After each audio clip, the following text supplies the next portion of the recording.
this time around, I had gone through a situation. It's funny because you think that you have your heart broken till you really have your heart broken. E.T. sat down with Elle King to talk about her new album, Shake the Spirit. Shame, shame, shame, shame. Never woman wants to blow. And surprised her with a special guest interviewer, her dad, Rob Schneider. Hi.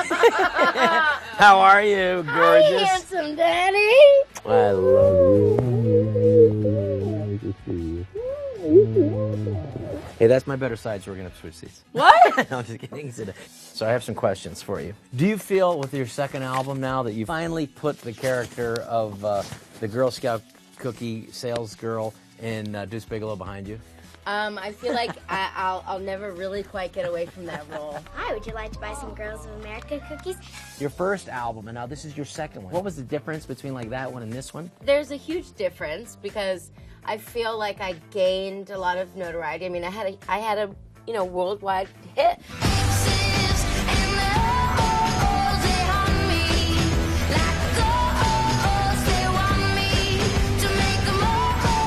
And I feel like I got enough like kind of cojones to be like, well, I gave you that. I gave you X's and O's. Let me make the album how I want to make it.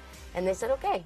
Let me ask you a personal question. You were able to create during a real, a traumatic and powerful time in your life. And do you think there's a connection to that? Do you think there's any accident to it? I mean, I used to live a little bit more of a wild lifestyle.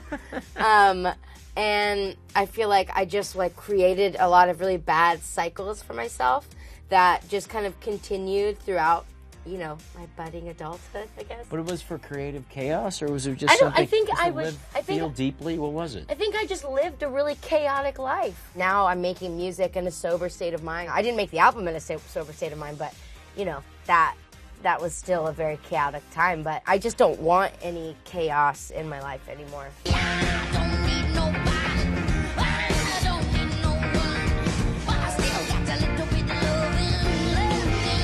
I remember when you were first doing this, one of my biggest, fear was just, I loved Chris Farley. We all loved him. And he just was idolizing the wrong guy. I mean, John Belushi was brilliant, but he was gone at 32, and so was Chris. So I just was hoping that you would idolize the performing side of Janis Joplin. I think a lot of musicians, whether it's like chaos in your life or drugs and alcohol, a lot of people think that they can't make good music or make good art without it. I'm your dad, and you just said drugs and alcohol in front of me. Yeah, I know, but you know that I'm doing so good. I know you. I'm proud of you. I'm beyond proud. Look at this good love we wasted. Another good thing gone. I think that the new album is ridiculously creative and open and searingly honest. But at the same time, to be able to take that emotion and focus it into an album, in some ways, did that help you lift you out of it? Yeah, it kept me going. Because I know how open you are on your Instagram. Some of it's hard for me to watch as your I know you cringe. dad loves you. Do you feel like exposed? I know it's cringeworthy, and trust me, it makes not cringeworthy. No, but it is, and I understand that. It's painful. But yes, it's emotional. Is what I want to say. But at the same time, I know that there are people in the world that feel like I have felt in my lowest, in my darkest, in my loneliest time. And I have this platform, and if I can talk about mental health issues, if I can talk about my depression, if I can talk about things that I've gone through, then maybe it will make one person hearing it not feel alone. And last year, when I was really just at, some of my lowest points, I really had no one to turn to. And for some reason, I was just like, I'm just going to talk about this. And the outpour of support from people and telling me their experience, I'm getting chills right now, sharing their experiences with me of their trauma or what they've gone through or their depression or just giving me words of encouragement kept me going. Now that I'm doing so much better, I feel like it's almost a responsibility for me to discuss these things. As a comedian, you've lost a lot of friends. Me growing up, hearing about your friends, a lot of them committed suicide. It's a big thing in comedy, and so I think I think it's really important for people to discuss these issues and take the icky away from it so that people can have someone to talk to or have someone to turn to. Where do you go from here? I'm older now. I've learned things. I've really gone through life.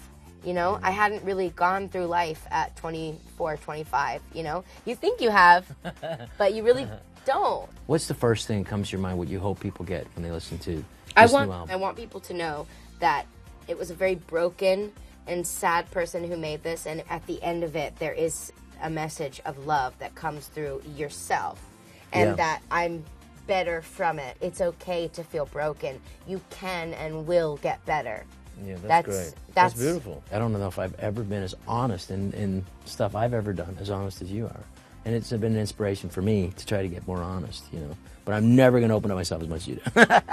I've made that decision. Well, I love you. I love you too, Dad. This was a nice surprise. I'm proud of you, and I can't wait for the world to embrace it and love it like I do and like all your fans do, and for you to take it around and enjoy it and this healthier side that you've got to. I'm really proud, and I just, I love you, and I wish you the most success on your own terms for you, okay? Thank you, Daddy. I love you. I love you. Okay, we should start recording this.